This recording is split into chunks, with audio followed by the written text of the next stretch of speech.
So we are here today to just kind of talk shop about Ghost Bros. Really just starting off, we just want to give you guys a little more insight into who we are. We only have a little part of the team right here, the three of us. My name is Trevor. We have Armand here as well, and then Caleb. And Armand's kind of the master of arms, I would say, as far as getting these coordinated and getting these together. He's the one that really started this, where we started to kind of do it as a joke and have fun with it. We found out that there might be a little more to it. We kind of started taking it a little more serious, and it kind of seems with each new adventure that we go on or each new hunt that we do, we're able to see more and more stuff and find new evidence. We're also just so passionate about watching other investigators and other people online that we want this to turn into a platform where we can interview and have dialogue and just flowing conversations with other professionals that do this, and hopefully learn some tips and tricks from them as well. So more so we're hoping just like for just open dialogue, open conversation. Should we maybe talk about, if anybody's interested in hearing just like a brief background of how this started? Caleb was one of the four guys. It was me, Elliot, Caleb, and my brother-in-law Steven, who did a tour of Waverly Hills Sanitarium one night, and we did it because it was just local. We thought it was fun to do. It led us to like Mansfield to do the jail, kind of just us joking around in there. If you watch the videos, we're not taking it very seriously.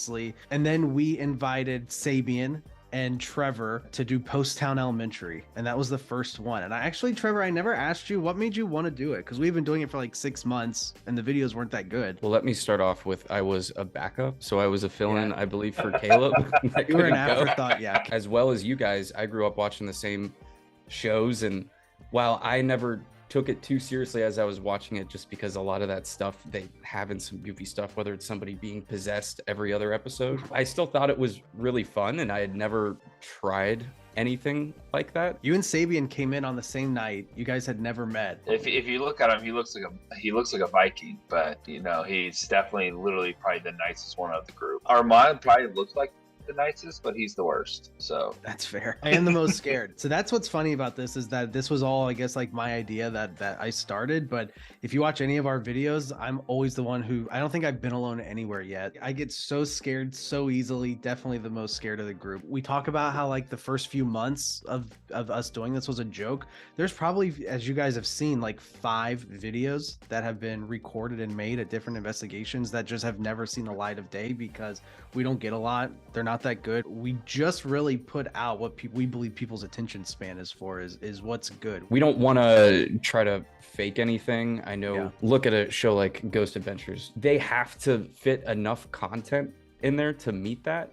So it seems like they're adding additional stuff and almost just kind of like fabricating it. Some of our videos are as short as almost like 2.5 minutes, 3 minutes long. And that's just because we may not have gotten a lot of stuff there, or we weren't there as long as we were at other places. But really, we just want to put in those highlights of what we actually captured, what we actually believe to be real evidence, versus trying to fit in a 40-60 minute video. Our style of content is just fitting in those highlights, fitting in that real evidence. What are your guys's favorite or best moment? Not necessarily the scariest, just like what's been like 1 or 2 highlights. The best possible one I could think of, Prospect Place. That one made me a full out believer. The one who got me curious and changed from a joke to like, oh, this stuff might be real. Prospect Place, that was the first time where, while we were there, I felt like, aside from just reviewing footage or seeing maybe a cat toy move. And kind of a side note with this is that with each video, I say we capture more and more evidence, but we're also adding the equipment that we have. So our means of capturing evidence is a lot more streamlined than it was with that first Waverly. We started with 2 cameras, now we have 9. Kind of jumping back into what I was saying with Prospect Place, that was the first time where, while I was there, experiencing something that made me not even be able to think of a reaction for it, because it was so unbelievable. So there's 2 things specifically at Prospect Place. One, where I went up in the house by myself. I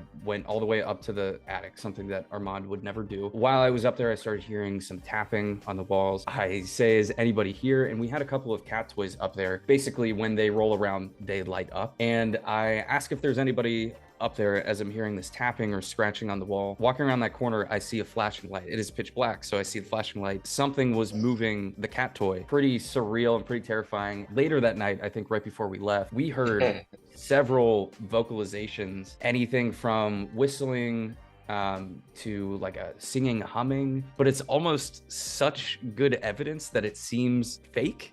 Yeah. It seems Yeah. like it was Yeah. dubbed in, but I mean, you can see the expression. All of on ours our at the faces. same time, all 6 or 5 of us like shot up. I think for me, my favorite moment was the shock that we all had at Whispers Estate when we were sitting around the table, and Steven, who is the biggest skeptic, I think, out of all of us, was kind of jokingly and patronizingly saying, like, is there a ghost next to me? And then within like 5 seconds, his phone was pulled off the table. And we all have our hands on the table. There's 2 or 3 different cameras pointing at that phone, and you can see nothing was touching it, nothing was moving, and the phone was just pulled off the table. What's also crazy is that so right before that, a camera fell off of a shelf that we had laid it on that overlooked the table, and we kind of shrugged it off, thought maybe we just placed it poorly. But I mean, that happened right before. Being that semi-skeptic, I want to get a lot of great evidence. So I feel like in some cases, a lot of that might come from going on a solo route. So walking around by yourself or just kind of splitting up Scooby-Doo style and going out in different smaller groups. I feel like that has really pushed me to be more tolerant. So I don't know if it's more of I forced myself to do it, or I'm just increasingly tolerant as we go through these, but I'm really just wanting to get the best evidence and best experience possible. Wrapping it up and looking ahead at 2023, this is coming out in mid-January. What are you boys looking most forward to? It seems like we're getting new experiences with each additional hunt that we do. We've added a few people since I've even started that are kind of rotating in and out, which is super fun, just to kind of just some extra bonding for us friends. I want to be alone somewhere. I want to face my fears and finally be alone somewhere. Keep this in the video. I'm going to push myself. We're doing 3 investigations in 36 hours. We're doing Octagon Hall, Rose Opera House, and a local funeral home. So you have my word, one of those places I'll be alone. I think for me, just the places that we're going to go, and our lineup is just phenomenal. Like, it's going to be so much fun. We're not just going to like these big places. We're also hitting, bookstores and, just all over the place. So I think that's something I'm looking forward to. It's just the travel and being with you guys. So hopefully anybody that's watched this enjoyed this, and going forward, it's going to be more Ghost Bros, I guess, talking to each other like this. But again, just really interested in talking to fellow investigators and getting some really popular people that we admire a lot on here and able to pick their brains a bit. Absolutely. Thank you, Armand. Thank you, Trevor. This is fun. I really, really enjoy this. Merch.